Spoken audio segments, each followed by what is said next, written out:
What's going on, everyone? So the Phoenix Suns officially got off of Kevin Durant, right? He ends up getting traded to the Houston Rockets, and we'll see how that plays out. I still have kind of my questions with Houston and Durant, but look, they essentially kept everything. I think more moves and more trades are coming in regards to Kevin Durant being added to Houston. I think now Houston is kind of in that situation where it's like, hey, you're all in. You don't go trade for a 37-year-old, player to not be all in. I could see them going and making another move, maybe another big splash. Even like Rich Paul had like hinted a little bit at, Giannis and KD maybe even potentially teaming up at some point. Could that be something? Could Giannis, Giannis, as far as we know, hasn't made that like, hey, I want to be traded. I want to make the move. But like, what if Giannis is like, ooh, he just went to Houston. Houston can come trade for me and Kevin Durant, right? Like Houston's one of the few teams that could, land both, especially after the deal that they got, right? So that's something to kind of keep in mind and watch out for. But regardless, right? The Phoenix Suns, what's the next move for them? Well, they're trying to shop Bradley Beal, and they're trying to get off of Bradley Beal. And there are reports that have came out that the Phoenix Suns are going to try to trade Bradley Beal. But the problem is he has that no trade clause, and how many teams are lining up to take on his contract as well as just trade for him? How many teams need a guy like him? Now, the other side of that is reports have said that if they can't make a move and they can't make a trade for him, that they might just buy him out. And that would be it's a lot of money to buy somebody out with. Maybe they would. Matt Ishbia, deep pockets, he might just go, hey, let's just be done with it. Let's just kind of move on and go into the next era. I don't think you're winning a championship this year anyway, so they could look at it as like probably not winning a championship for a year or two anyway. So just kind of get it over with now, be done with it, wipe your hands clean, and then, fresh start, and let's see where we're at. Maybe we're just better through elimination, right? Addition by subtraction type thing. It's a real possibility. But I want to talk about the potential of a Bradley Beal to the Lakers.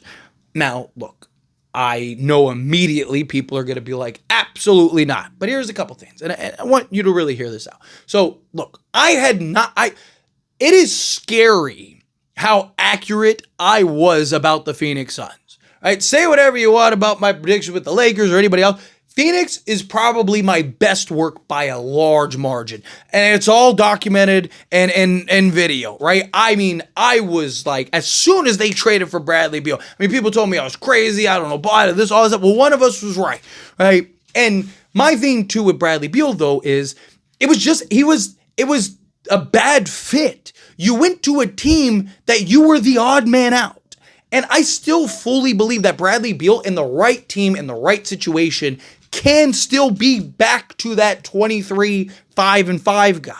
I just think he's on a team where he has two other guys that do the exact same thing that he does, that play the exact same role he does, right?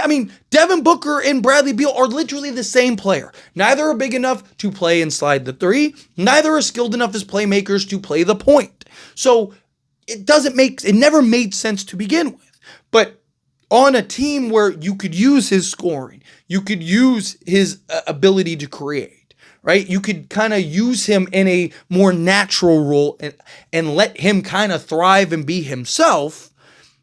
I think there's a path where he is back to being that guy for a team. And I do look at the Lakers as a team that could be. Now, if he was to be bought out, then if you could get him on a contract, right? A vet minimum. I understand you need to sign, or you need to go get a center and all that other stuff. Look, going and signing Bradley Beal on a vet minimum or even your mid-level or taxpayer mid-level exception doesn't impact you. You're going to have to go trade for a center regardless, right? So, because anytime I talk about somebody that's not a center, people are always like, we need a center. And it's like, again, this guy has nothing to do with your ability to get a center, right? So keep that in mind. You could go and trade Bradley Beal gets bought out, and you could go and land Bradley Beal and then trade for a Nick Claxton or something along those lines, right? And now you have Bradley Beal kind of operating as your sixth man. That's what I'd really look for him as, at least on this Lakers team. Hey, but you could talk to Bradley Beal and give him that, like, hey, dude, We're bringing you on this team to try to win a championship, play a role, right? Be that guy, be that bucket getter, be that scorer. I mean, that could also make Austin Reeves expendable. You could go and trade Austin Reeves. Like, could you convince Bradley Beal, like, hey, you're getting all that money on multiple years. If you sign a 2-year deal here, right, then we can now get you, once that deal is up, we can now get you a longer extension. I wouldn't give him $60 million or anything like that, but, maybe a more reasonable contract, maybe even cheaper than Austin Reeves. Maybe you look to go trade Austin Reeves and have Bradley Beal slot in as your 2. Right, and have him be that, and now you can use Austin Reeves to go get some other pieces. It's just kind of a thought, right? Again, to me, it's can you get him on a vet minimum, like low risk, high reward type thing, right? He'd make more sense on this team. You could have him come in as like just that bucket getter that you need. I mean, think of how you got to understand. For those that are like, absolutely not, I don't want Bradley Beal even on the bench. The Lakers had one of the worst benches in all of basketball. Bradley Beal by himself would fix a lot of the Lakers' issues on the bench. So I don't hate the idea of that. Now, here's the other side of that. They don't buy him out. And this would be a little tougher, right? So I understand if you're like, absolutely not, no way. But again, hear me out for a second. The Phoenix Suns need to get off of Bradley Beal. They have 3 firsts, including the 10th pick in this year's draft. They have the 10th pick in this year's draft, plus, they were able to do that deal where they were able to get multiple firsts. So they have 3 firsts, right?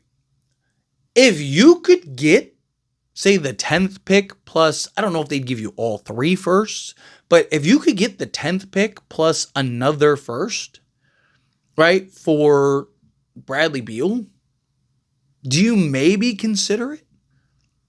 Right? What if you could get, Malawak? What if you can get Kamen Malawak?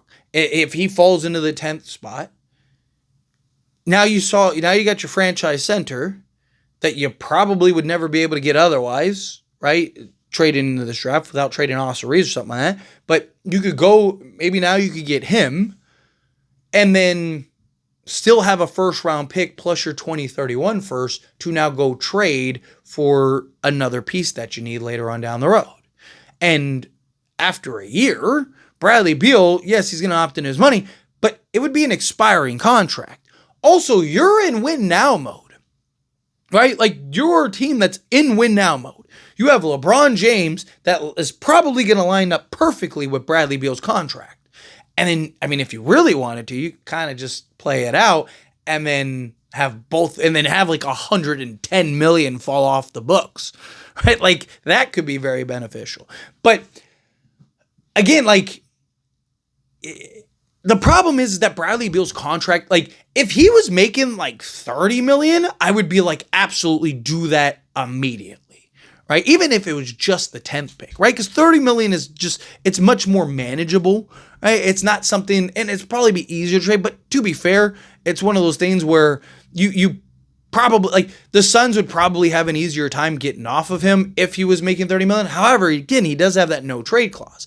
I think he would waive the no trade clause to go to the Lakers to play with Luka and LeBron. You kidding me? Right? But the problem is he's making 53, almost 54 million this year. Right? Next year, he'd be on an expiring contract. So he'd have a $50 million or $57 million expiring contract. Right? So that's something to kind of keep in mind too. And look, if it works out, maybe you could convince him, right? Like let's say it goes really well, right? Maybe you could convince him like, hey, I know it's 57 million, but opt out of that and we'll give you, 4 years, like a 4-year deal where everyone else might only give you like 2 or 3, right? Like give you that extra year to kind of make up for it and kind of have a longer term deal. Just something to kind of keep in mind. But problem is he's making basically 54 million you'd have to send out, right? So I wouldn't send out Austin Reeves, right? Because I would want to use Austin Reeves as a trade chip to go get something else. So you're talking 54 million. You're talking Rui gives you 18 and some change. They'd have to take Jared Vanderbilt, right? So that would get you to 28. Maxi Klebo would get you to 39. And then Gabe Vincent would get you to basically 50 million. You'd still need to clear another basically 4 million, right? You could do Shake Milton, and that gets you pretty close. I think because these guys have like, it's not like, like Gabe Vincent's like 11.5 million. So I think that gets you pretty close. And then you'd still have like Austin Reeves and Dalton Connect, and you could package those two together. And then, like I said, you'd have another first. I would have to get the 10th pick, and I would have to get another first. So that way you could use the 10th pick to get a guy, and then now you have Austin Reeves, Dalton Connect, and 2 firsts that you can now trade. Can you go, even if you don't, like, let's say Malawak is off the board, right? Well, then maybe you can go draft a 3-and-D wing, right? And then now you have the assets to go get a Walker Kessler. Right? What if you go get a Walker Kessler? And now the Lakers have the deep pockets to where they can go in the tax and all that stuff, right? Like, what if you have something where it's like, go trade. Could you get a Kessler and a Herb Jones, right? Do like Dalton Connect and then like a first and then whatever else. Try to go get a Walker Kessler and then take Austin Reeves I think Austin Reeves had more value. So then let's do it like this, right?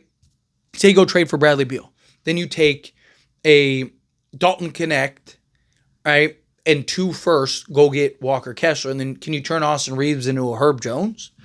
What if your starting 5 is Luka, Beal, right? Herb Jones, LeBron James, and Walker Kessler? Just saying. Oh, and by the way, you'd still have the 10th pick that you drafted. Oh, yeah, by the way, you'd still have Dorian Finney-Smith, right? Like, you'd still have your contracts. Also, with LeBron, if you get Bradley Beal and all this other stuff, would LeBron be more willing to take a discount to free up some spots? Just saying. But if you can get him on a buyout, ideally, outside of that, it'd be kind of tough. But anyway, as always, this is a discussion. Pass a question to you. Let me know your thoughts and opinions down in the comments. That being said, if you haven't liked this video, hit that like button. Helps me out. So we enjoy these types of videos. Truly appreciate it. And that subscribe channel, hit that subscribe button. Turn on the bell notifications. Appreciate y'all. See you in the next one. Thank you.